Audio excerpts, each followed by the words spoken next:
Hi everybody, this is Betty Lou Bhakti, Susai Pillai, answering your health and fitness questions. And today we're going to talk about one of my favorite new subjects, the microbiome. And what does it have to do with belly fat? So first of all, what is the microbiome? Well, as it turns out, there are a bajillion, well, I guess it's really more like 100 million because I don't think bajillion is a number. There's 100 million bacterial organisms in your digestive tract. In fact, there's 10 times more of them than the cells in your entire body. And collectively, all those little cells are called your microbiome. And they're really akin to a fully functioning organ. They actually help with the whole digestion process. And your microbiome could have positive and negative effects depending on the type of bacteria that you have in your microbiome. So to encourage more good bacteria in your microbiome, it's good to eat probiotic and prebiotic foods. So what are those, you ask? Well, everybody hears about probiotics now. It's like a really hot, trendy subject. But basically, probiotic foods contain beneficial bacteria that are able to survive like the shelf life of the food, and they're able to survive the digestion process so that they remain alive once they get into your gut. Probiotics cause immense they cause immense health benefits to your microbiome. So it's really good to get those. And some examples of probiotics are things like yogurt and kefir, miso, kimchi. I love kombucha. That's fermented tea. Actually, most fermented foods like sauerkraut and pickles, they're also full of, yeah, that's right, yogurt. Very good. Get your yogurt. Full of probiotics. Now, prebiotics are non-digestible, fermentable carbohydrates that stimulate and promote the activity of your beneficial gut bacteria.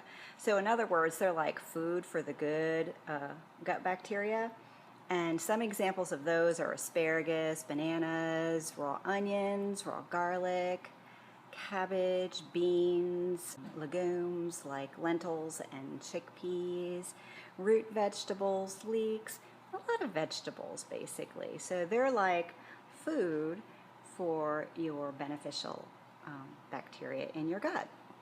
So also, one of the reasons that you want to increase the good bacteria, because as the good bacteria in your gut increases and as your microbiome gets filled with good bacteria, it kind of pushes out the bad bacteria in your microbiome. So why else would you want more beneficial bacteria? Well, let me tell you, one of the best things about having a lot of beneficial bacteria in your microbiome is that it burns fat. Yes, seriously, belly fat especially, because having good gut bacteria reduces your insulin resistance. And if you're resistant to insulin, you tend to store fat around your belly. That's why a lot of people that are diabetic have larger bellies. And also, if you have a larger belly, you're more predisposed to getting diabetes. So having a lot of good, beneficial bacteria in your gut leads to fat loss, weight loss, and especially weight loss in your belly. Some other things that I was reading about the other day is that they did some study with reishi mushrooms, and somebody mentioned Ganoderma yesterday, that they take that for their belly fat. And the reason that that works for reducing belly fat is it feeds your good microorganisms in your gut. So it helps with the beneficial bacteria in your gut. Also, they did a study and they found out that it reverses obesity and that it improves your immune system. And that was the serious thing I wanted to talk about that I mentioned yesterday, is that, yeah, it's great to lose that fat, but the most important thing about having beneficial bacteria in your digestive system is that it improves your immune system and prevents disease. So it's very important to get that going.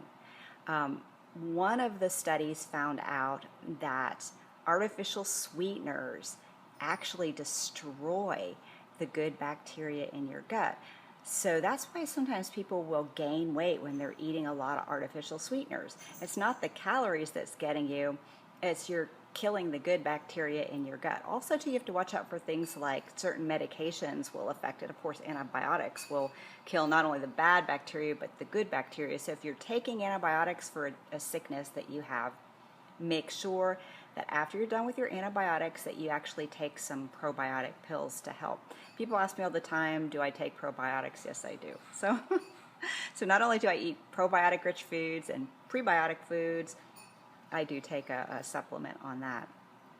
Another study, which a lot of people aren't going to like this one either, it was done in Harvard University. The science separated people into two groups. One group ate mostly meat and dairy and animal-based products, and the other group ate all plant-based products. And within 2 days, the people in the meat group, it started to really affect their microbiome and in a negative fashion.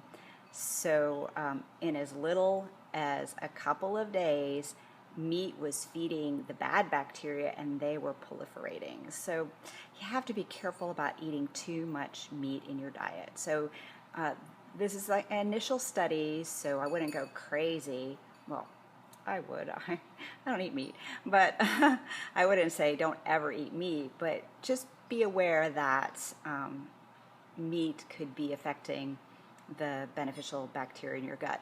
The other thing that the researchers noted was that it could also be that so much of the meat that you get today is filled with antibiotics. They just prophylactically give the animals antibiotics, which is causing a lot of antibiotic resistant diseases. So if you're going to eat meat, make sure you get organic meat. Don't eat just the regular old meat at the grocery store. And then the last thing that the researchers found out in that Harvard study was that the people eating the plant-based diet full of prebiotic foods, it improved their microbiome. So that is my little periscope today. Reduce your belly fat by eating healthy, probiotic-rich foods and making your microbiome nice and healthy. And I apologize, a lot of times I can't see the comments and stuff rolling up. I see like little yellow or pink at the bottom edge, and sometimes they roll up, but a lot of times they don't. So forgive me if I don't answer your question today, but if you have a question or you want to talk about something health and wellness related or fitness related, just send me an email at info@bettylou.me. So you have a really, really great day. Bye. Bye.